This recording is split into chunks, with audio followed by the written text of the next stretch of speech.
Hello everybody and welcome back to a brand new video. Today I'm going to be going over 10 kind of unique money making methods. Now some of you will probably know about a few of these, but hopefully you will learn something new. The requirements for these are going to vary, however most of them are mid to low level. Some of them are going to be skilling related, some of them will be combat related, and some of them will be buying from shops or really just anything else that I thought was unique or people may not know about. Anyway guys, hope you enjoyed the video and let's get started. Now coming in at number 1 is a interesting one, and that is killing green dragons with an Amulet of Avarice. I've done a bit of testing doing this, and the GP per hour is higher with an Amulet of Avarice. For those who don't know, the Amulet of Avarice doesn't have a lot of uses. However, one of the few ones is killing green dragons with it on in the Revenant Cave. Essentially what you do is you bring a cannon, a blowpipe, and an Amulet of Avarice, and you need to protect your item, because when you equip the amulet, it will skull you.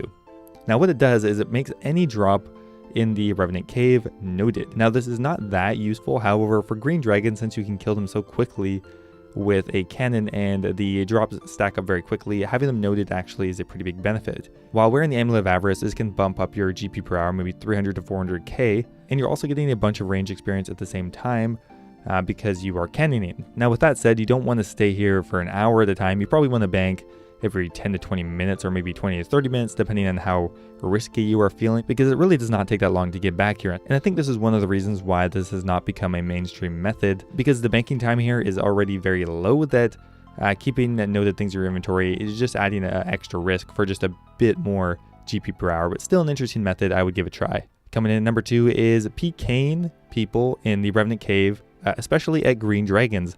For those who don't, okay, I'm kidding.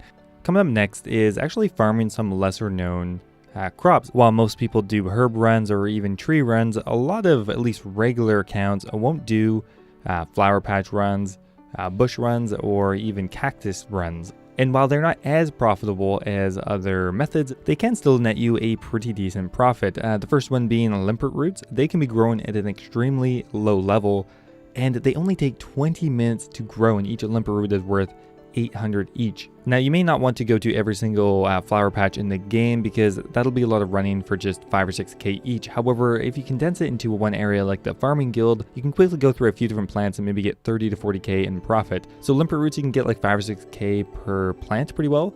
Another good one is cactus spines. You'll need to plant a cactus seed in a regular cactus patch. Each cactus spine is worth around 1k each, so you'll only need to grow your cactus once, and then you can just wait for the spines to regenerate, which I'd recommend doing as the cactus takes a long time to grow on its own.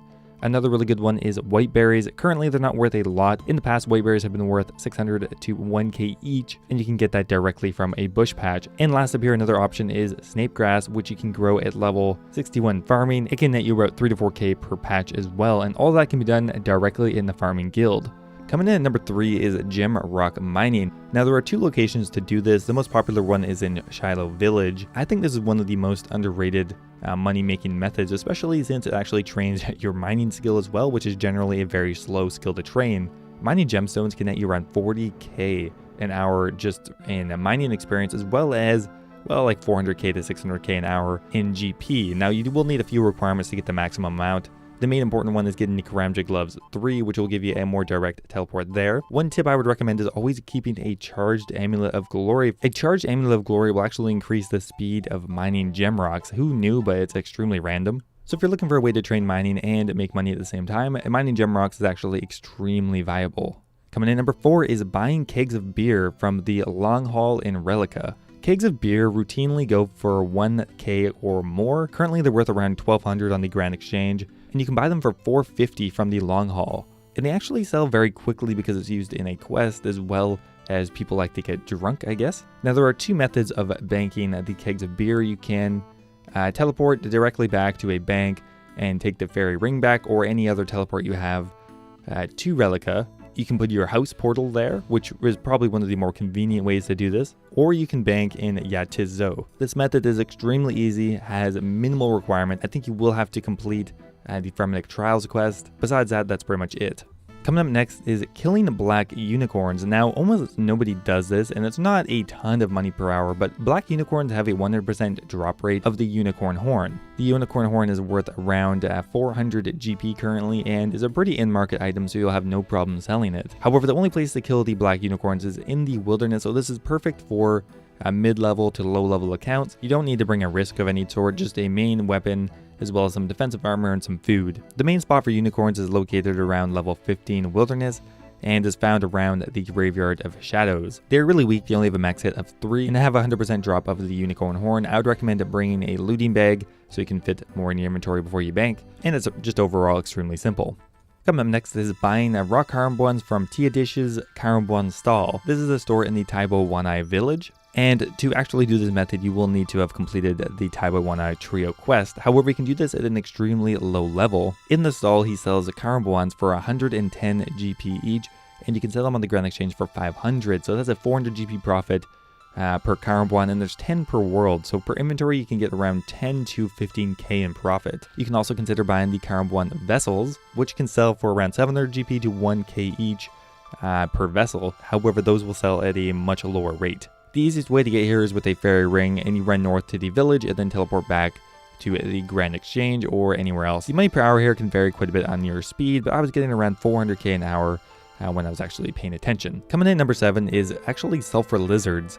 Sulphur Lizards are amazing for low-level accounts to kill. Now, their most profitable drops are iron bars, steel bars, and coal. However, everything they drop is noted pretty much. They drop nature runes, they drop a ton of different ores, and they also have an extremely common drop of the rare drop table. So I was pretty consistently getting gem drop. They also have access to the herb drop table, and they're just generally extremely good for their combat level and how easy they are to kill. This will especially be good for Ironmans, of course. The only requirement to kill these are 44 Slayer, and I would highly recommend doing it if you have a medium to low level account. The GP per hour here is going to vary a bit, but you could easily get a couple 100k just from camping these, and they'll be even better if you can get them as a Slayer task, because you'll be able to kill them at a much quicker rate. Coming in at number 8 is creating ultra compost. Now, the way I'm going to be doing this in the video is by using volcanic ash on a compost bin full of super compost.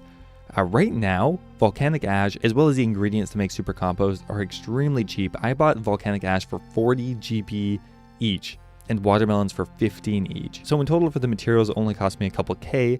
However, I can sell the ultra compost for 800 GP each, which if you get 30 from the big compost bucket is 24k. So we're gonna net 20k plus just from waiting an hour for this to compost. I would recommend maybe adding this into another farm run, or the method I spoke of earlier, but an extremely easy method, extremely viable right now because of how cheap volcanic ash is. You're making a ton of money from nothing. You do not need much to do this. And if you're at a lower farming level, you can do this at a regular compost bucket as well.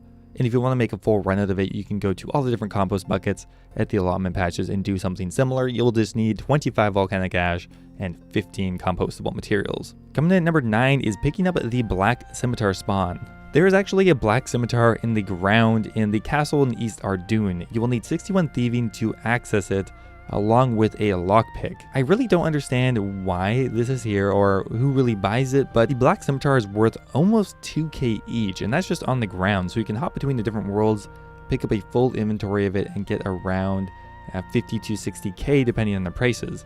You will need one lockpick to get in here, but after that, it's just on the ground. It's just one of these iconic spawns. I think it's one of the only ways to get a black scimitar in the game, and there's still quite a few traded per day. Like on GE Tracker, the black scimitar sold around 300 yesterday. Like, what is the point of this item? But anyway, you can get around 300 to 400k an hour just picking up a random black scimitar spawn on the ground.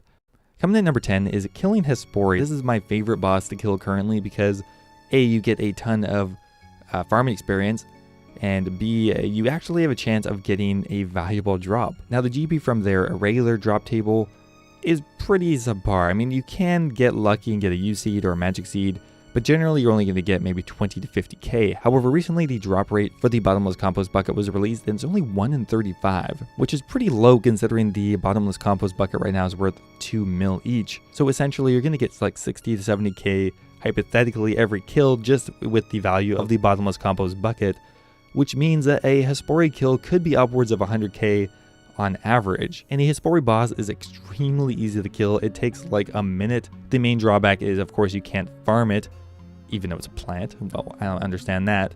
This is all to say that you should really be planting your Hespori seeds when you get them if you have considered just passing it for now. Anyway guys, that is it for the video. Those are 10 lesser used or lesser known money making methods. I hope you enjoyed or learned something. If you did, don't forget to leave the video a like, and I will see you next time.